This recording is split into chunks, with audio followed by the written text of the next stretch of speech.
अभिनेता राहुल सोलापूरकरनं पुन्हा एक नवं वक्तव्य केलं, त्यावरून नवा वाद निर्माण झालाय. नेमकं काय घडलंय जाणून घेऊया. शिवरायांनंतर आता बाबासाहेब आंबेडकर यांच्याबद्दल राहुल सोलापूरकर बरळला. अभ्यासानं ते मोठे झाले, त्यानुसार आंबेडकर हे वेदांनुसार ब्राह्मण, अशा वक्तव्याचा सोलापूरकरचा अजून एक व्हिडिओ सोशल मीडियात व्हायरल. तर वादग्रस्त वक्तव्यानंतर सोलापूरकरकडून माफी. रामजी सकपाळ नावाच्या एका बहुजनाच्या घरात जन्माला आलेला एक भीमराव, की जो आंबावडेकर नावाच्या गुरुजींकडनं दत्तक घेतला जातो, त्यांचंच नाव घेऊन नंतर भीमराव आंबेडकर म्हणून मोठा होतो. त्या अर्थी भीमराव आंबेडकर ब्राह्मण ठरतात वेदांमध्ये. सोलापूरकर जिथे असेल तिथे झोडणार. बाबासाहेब आंबेडकरांबद्दलचं वक्तव्य समोर आल्यानंतर जितेंद्र आव्हाड आक्रमक. छत्रपती शिवराय आणि बाबासाहेबांबद्दलचे शब्द मागे घेण्याची मागणी. गप आपले शब्द मागे घे. शिवाजी महाराजांबद्दलचे मी मागे घे आणि यांच्याबद्दलही मागे घे.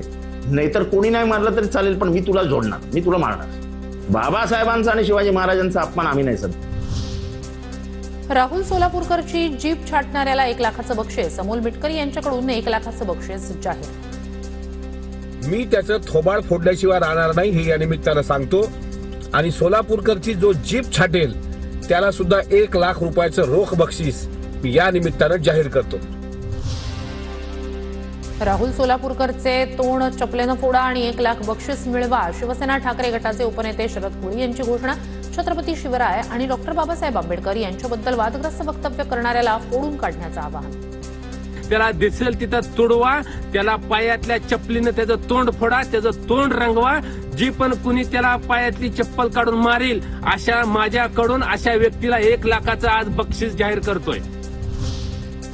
महापुरुषांबाबत केलेल्या वक्तव्यानंतर अभिनेता राहुल सोलापूरकर वादाच्या भोवऱ्यात. सोलापूरकरच्या पुण्यातील घराची सुरक्षा वाढवली. राहुल सोलापूरकरच्या वक्तव्यानंतर धाराशिव पुण्यात आंदोलन. पुण्यात Republican party of India Sachin Kharat गटाकडून आंदोलन.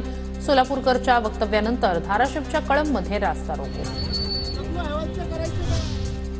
सोलापूरकरवर फडणवीसांनी तातडीनं अटकेची कारवाई करावी. सचिन खरात यांची मागणी. वक्तव्याबद्दल माफी मागण्याची मागणी. देवेंद्र फडणवीसांना मागणी करत आहे की याच्यावर तात्काळ कायदेशीर कारवाई करून याला अटक करा, अन्यथा याला मी राज्यभर फिरू देणार नाही. 2 दिवसात राहुल सोलापूरकरवर गुन्हा दाखल करून अटक केली नाही तर घरातून बाहेर काढून भर रस्त्यात सोप देणार. भीम आर्मीचा इशारा. फडणवीस साहेबांना विनंती करतो की आपण लवकरात लवकर याला अटक करा, तर अन्यथा 2 दिवसानंतर आम्ही त्याच्या घरामध्ये घुसणार आहोत. नंतर आम्ही तुमचं ऐकणार नाही आणि कायदा आणि सुव्यवस्था बिघडला ही जबाबदारी तुमची. राहुल सोलापूरकरवर येरवडा मेंटल हॉस्पिटलमध्ये उपचार करावे आणि मेंटल नसेल तर गुन्हा दाखल करून येरवडा जेलमध्ये पाठवा. रोहित पवार यांचं ट्विट. डॉक्टर बाबासाहेब आंबेडकरांबाबतच्या वक्तव्यानंतर ट्विट.